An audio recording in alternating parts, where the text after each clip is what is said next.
I am Neil. I'm Veronica. We fell in love when we were 16, and here we are talking about what life is all about for us. Thank you for joining us. This is a Life Is podcast with Neil and Veronica. Hello, everybody, and welcome back to Life Is with Neil and Veronica, and happy Valentine's Day to those who celebrate formally, or as you can see with Veronica's beautiful love sweater, it's maybe sometimes informally that we celebrate it. So coming off of today's day, we want to talk to you about that, specifically where life is love.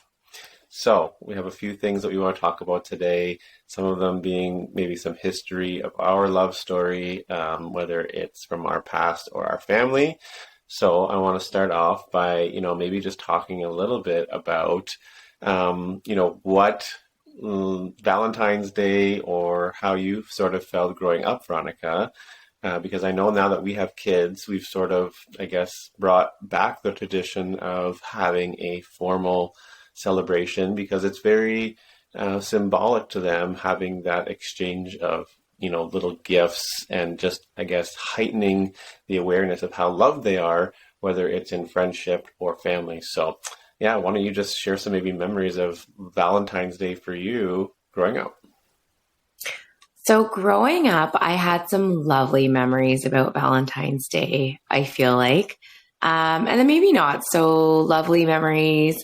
And then it kind of, I guess, like morphed also when you and I, got together and solidified our relationship and what that meant. So I guess rewinding all the way back to when I was a kid, I did have very lovely memories. My parents did try and make it really special.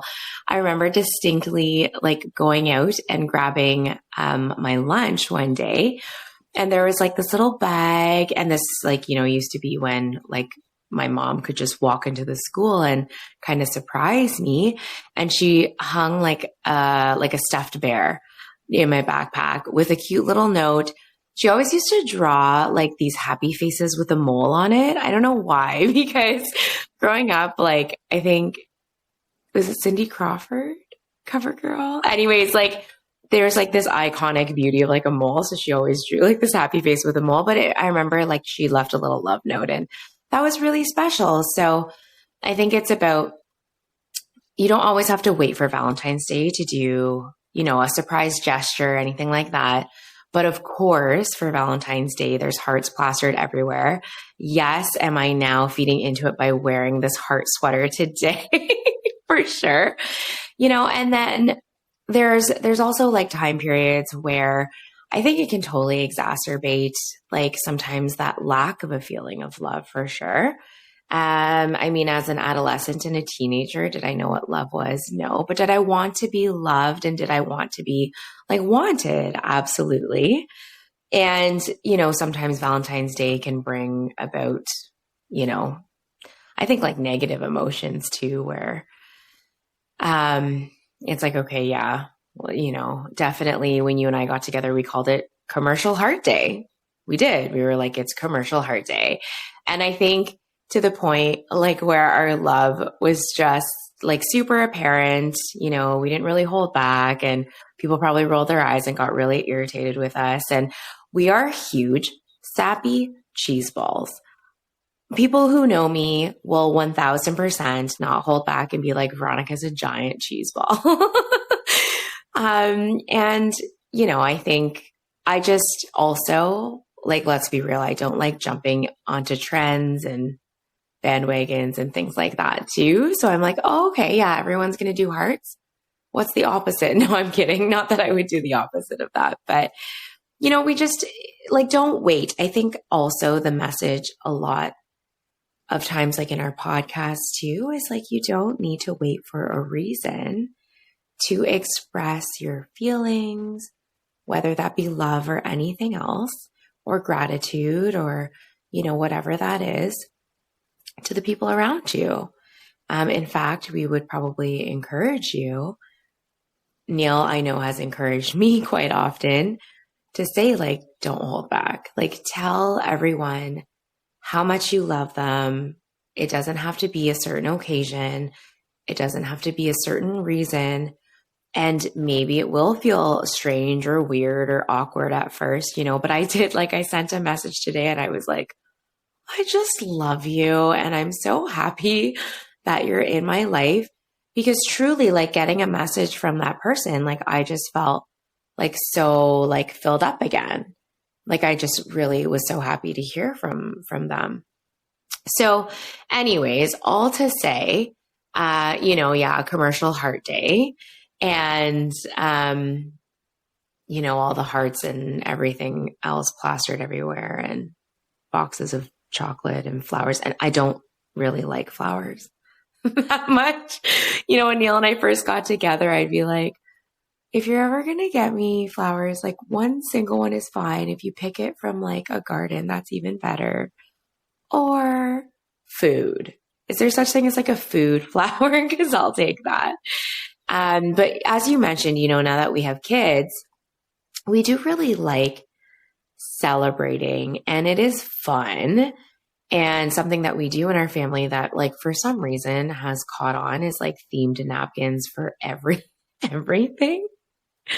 Like, it's just, and I think it's the meaning behind the things. It's not about the things, but it's the meaning and the memories associated with it. So, these napkins are super fun, and it's not about the napkin, but it's about, we're sitting together, we're enjoying a meal together. The kids really like putting out a certain napkin or whatever that is, and there's a place setting for everybody. And so they really enjoy that. And, like, it's just, I think, an excuse in a sense to go, like, above and beyond. So, like, don't wait for that as an excuse, but I mean, be extra. Like, go ahead, wear a heart sweater like I'm doing. And, like, I'll wear this any day. But I think, people seem to associate, okay, hearts, like, you're getting ready for Valentine's Day. And, like, I'm showing my nails. There's hearts all over my nails. So from the person that was like, oh, whatever, commercial heart day, I mean, I'm like a walking Valentine's Day ad this year. You're not an ad for Valentine's Day. I think you're just like you just mentioned. It's just an excuse or a reason or a set date to make it so extra for our family and for each other that it's just so apparent that, like, our love for each other or for the kids or between the three of them, they can just have that extra time and space to express it. And I think you touched on a few things there when it comes to expressing love, right? I mean, and I guess now is a great time to talk about what we've touched on together is the 5 love languages. And there's a book on this, and it's a pretty well-known thing that there are 5 ways that people both enjoy giving their love and receiving their love. And how they're ranked depends on the person, right? Depends on their upbringing, depends on who they are, and multiple different factors. So for those who don't know, there's, words of affirmation, there's gifts, there's quality time, there's acts of service, and then there's physical touch. So those are the 5 types of love languages that we all have, and everyone ranks them 1 through 5 a little bit differently. And when I think about, over the last little while and the way our sort of love story has evolved, and it really can go into any type of relationship that has love, whether it's friendship, whether it's between your family, whether it's between your kids, whether it's between, a romantic partner. It's knowing those love languages for that person makes that relationship just feel so much more fulfilled, right? If you know that somebody, like, loves hearing words of affirmation and you just keep telling them that, like, that makes them feel so loved, right? And if you're somebody who likes to receive, like, acts of service, right? And your friend or your partner or your relationship knows that, and you see them doing that, it's just, it brings a whole new meaning to, like, that love that you get, right? Because, love can be a feeling, but love is also, like, of like an action, right? So you can do so many different things to show your love. And I think it's just knowing that can make any relationship, whatever it is, feel so much more heightened when it comes to love. So I love that you have like the theory usually behind things. I'm just like the feeler and the just like get out there and do whatever and say whatever. And then usually there's something to back it up, right? Like usually I'm saying something and you're like, actually, I just read something or listened to something about that. So I appreciate that you shared that, and it's a well-known thing for sure. I've heard about it. I mean, do I know much about it? Actually, I don't, because I just feel like I just go ahead and or maybe this is like a point for me to get to know this a little bit better. But what you were saying is interesting because I find, yes, okay, so the 5 love languages that you mentioned, there's categories and, there's like that bit of theory behind it.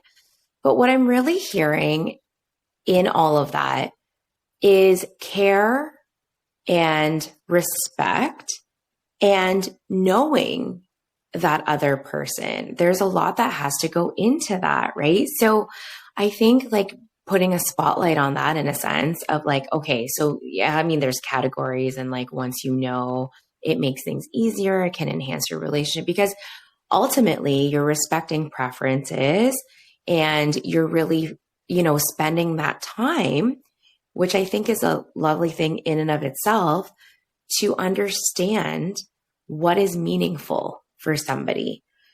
So I think it can branch out like also even so much more than that. Like, yes, okay, 5 love languages, like you said, affirmation, acts of service, or, whatever the other 3 are. But I feel like, again, and like it's the principle underlying that even shows that you love and care so much about somebody because you would like to know what those are in order to find out like what is most fulfilling in a relationship, let's say. Right. So I think that there's just like, I guess a lot to perhaps even unpack there, but ultimately it's that care and respect and appreciation and love in a relationship and just finding out what is meaningful for somebody. Absolutely. I'm sure that, okay, so let's talk about this because the theory. So I'm sure you've like, you realize in our relationship, like what is meaningful to me. So what is it? Let's tell everybody. Acts of service, 100% is number 1 for you because, and you make it very, well, I know you personally make it very obvious because anytime I do something, whether it's vacuuming, let's say, even the smallest thing, if I vacuum the carpet, Veronica is just so extremely grateful and happy, and she's just like, thank you so much, wow, and she's like, okay, yeah, like she is feeling love because I've done something for her that she appreciates. And so, yeah, 100%, your number 1 is acts of service. And like you said, it's just knowing that, in the other person, right? Hearing them communicate their gratitude and thankfulness for something is an indicator of what they are looking for to be shown that you love them. So Veronica has had for those of you not watching the YouTube video, Veronica's having a slight laugh attack. So when you're ready, you can go ahead and follow up on that. My cheeks hurt and I'm trying not to audibly laugh so loud because in this non-techie equipment podcast setup that we have, it picks up the loudest sound, I feel like. So, for those of you that have listened and you're like, why do they sound like they're cutting each other off? You want to know why?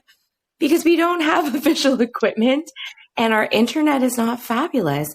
So while we are having a reciprocal conversation, sometimes by the time we export it, we're like, wow, it sounds like we're talking over one another.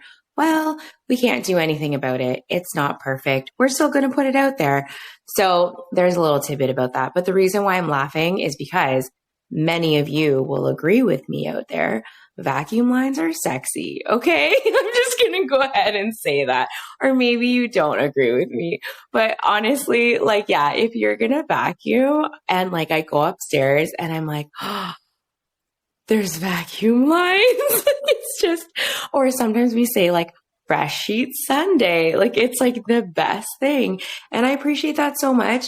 And I think the reason why I appreciate it so much, I think, what did you say the other day? And it made me laugh so hard. But anyways, Neil declared like out loud that he was about to go vacuum. And I think he actually said something like, I'm about to go turn you on. But it was like, but like I was in another room and he was going upstairs to vacuum. And so I think it's, again, like it's just that principle and the thought underneath that I'm like, the fact that, you know that might be meaningful or something that like I get so like grateful and excited over. Here I'm having a laugh attack about it.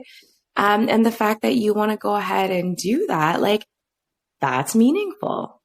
Yeah. Like that's, it's not even that specific thing. For me, it's always about principle. And like, Neil and I get into these conversations a lot. And sometimes on the flip side of things, I'll get really irritated about something, or I'll be irritated about feeling irritated. And I'm like, it's the principle. So for me, often it's always like what's underlying and it's the meaning. And, I'm very sentimental, sappy cheeseball. So I think it's like, it's that. Yeah. And it's maybe on top of vacuum lines, a scrub toilet. I know that's how much you appreciate somebody who cleans a toilet. So yeah, you make it very well known what makes you very happy when it comes to anything clean. Well, how long have we been together again? 21 years. So I think the one day I was like, how many toilets do you think I've scrubbed in 21 years?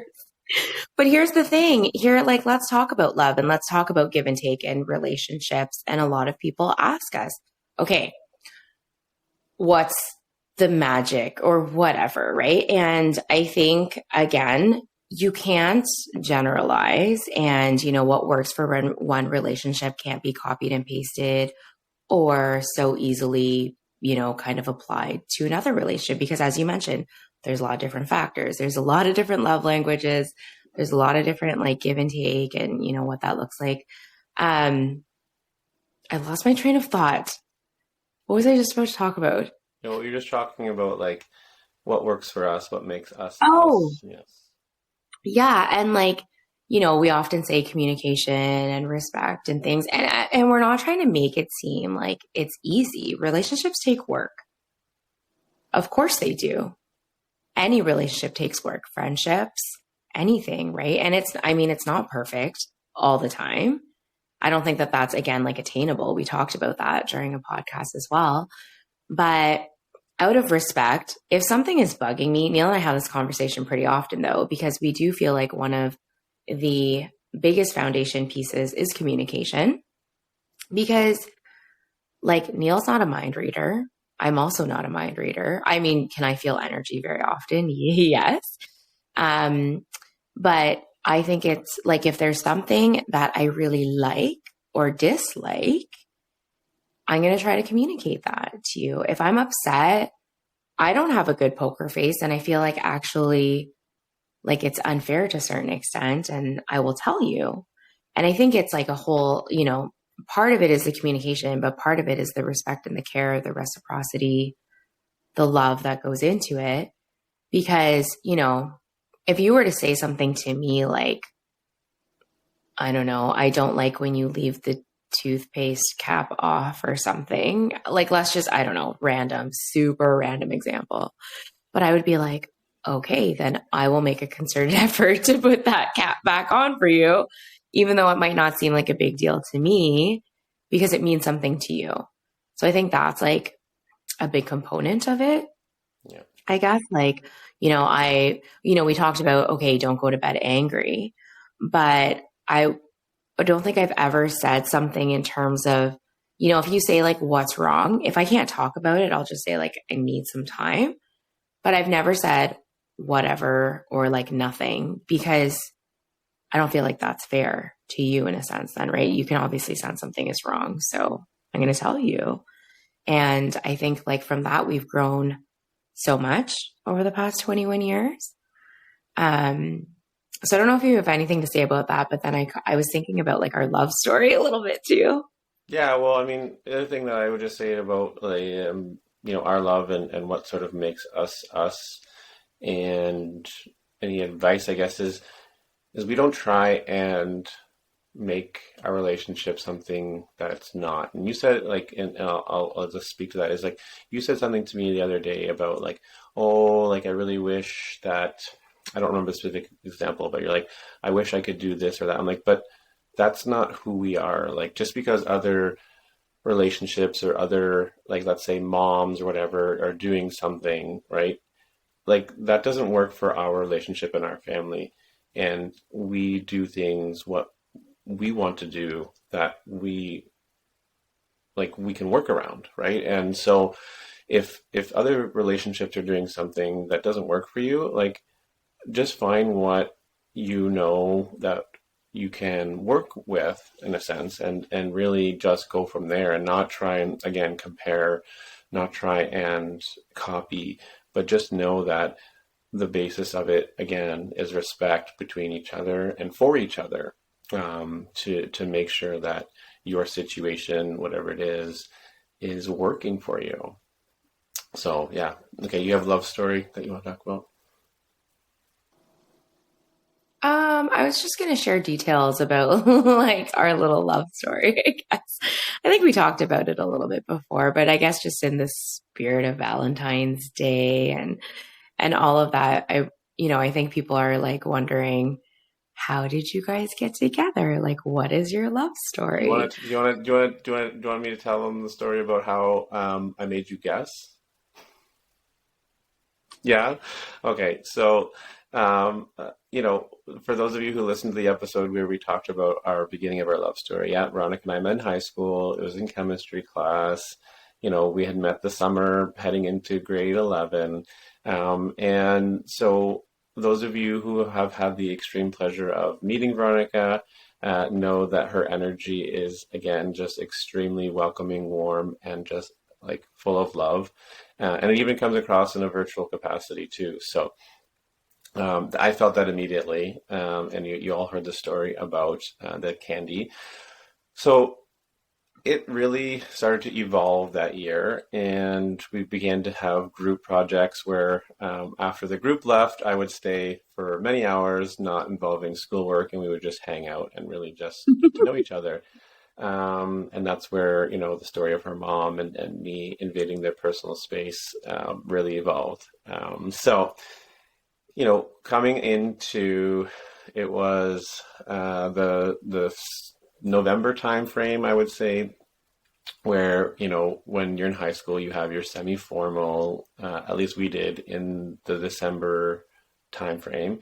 So November was the time frame where people were starting to ask another person out or go to the dance or whatever it was back in a high school for us. So me, never having been in a relationship before, I was very timid, shy, and not very good with my words, let's say.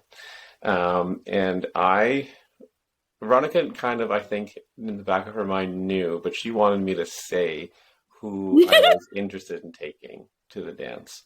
And my way of making her say it without me having to say it was a guessing game.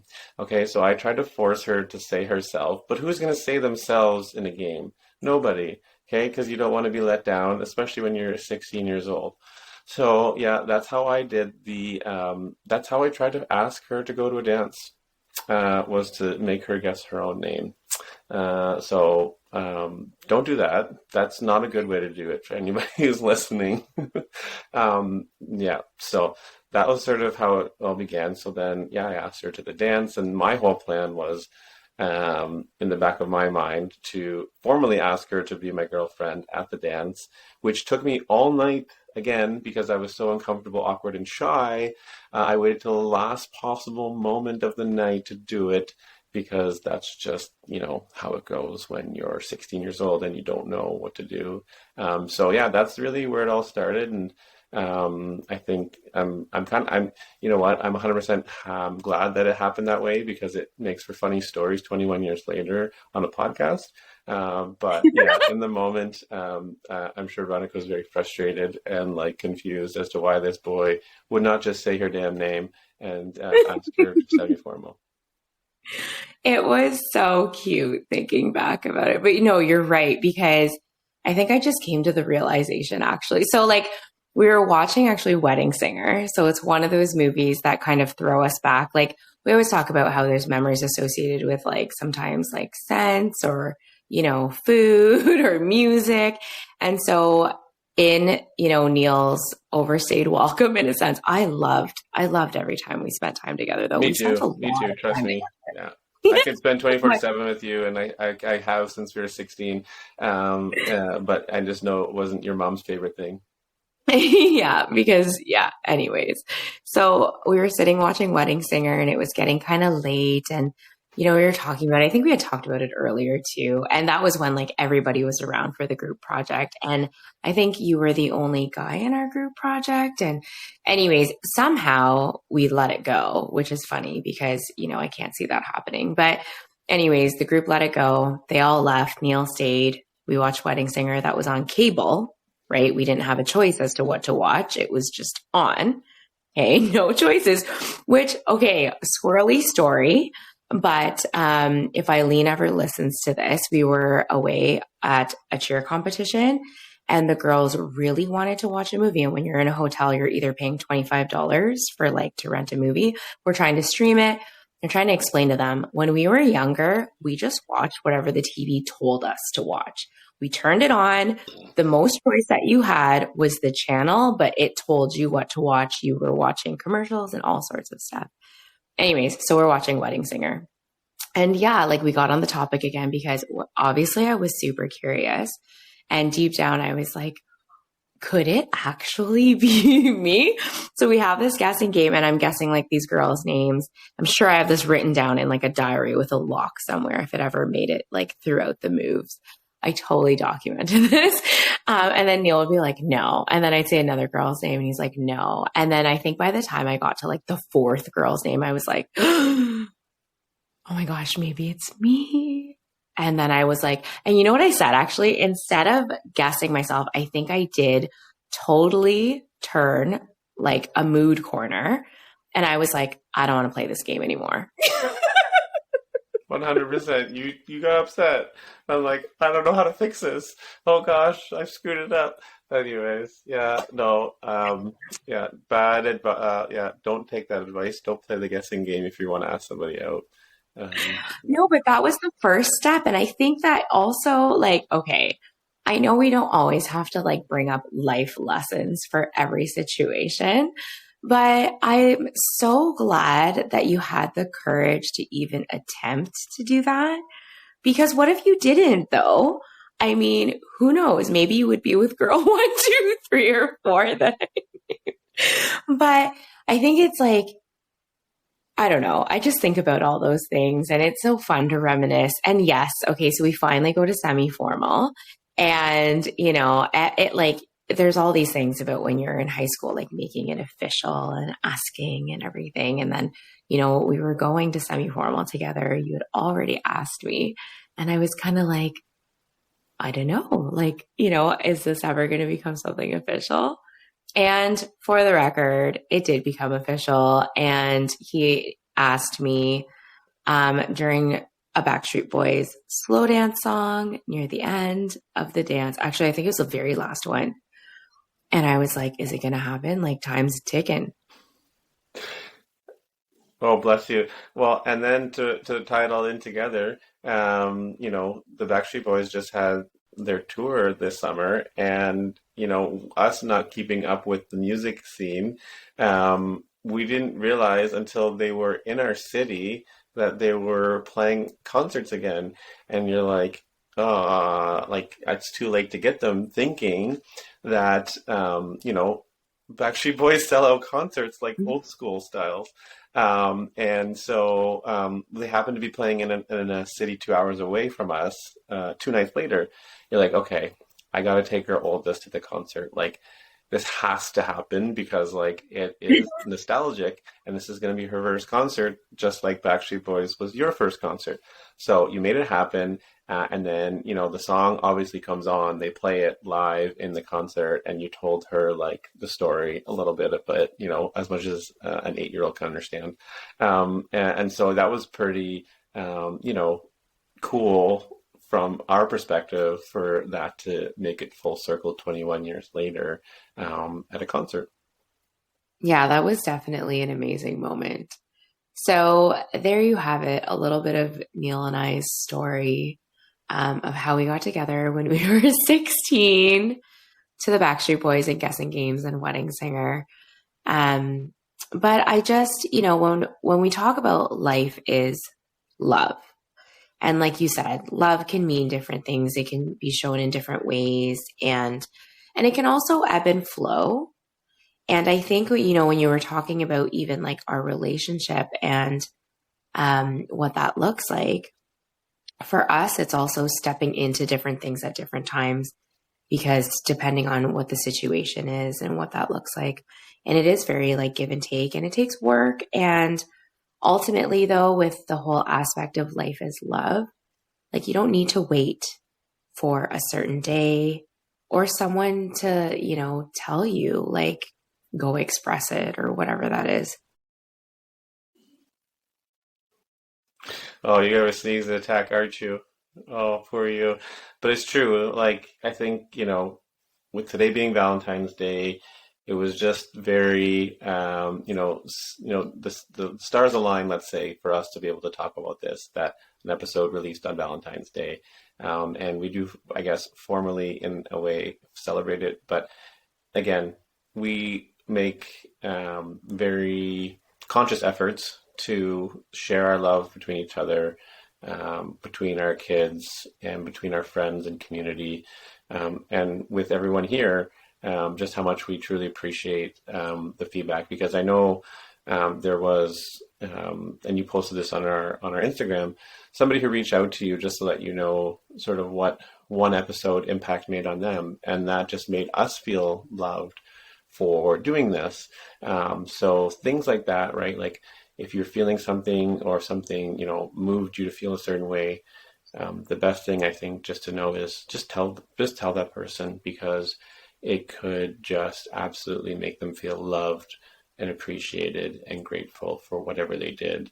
And I think that is the main thing, that although today is the height of sharing things, and maybe it's just, a good excuse to tell more people, or tell people more often that you're within your circle.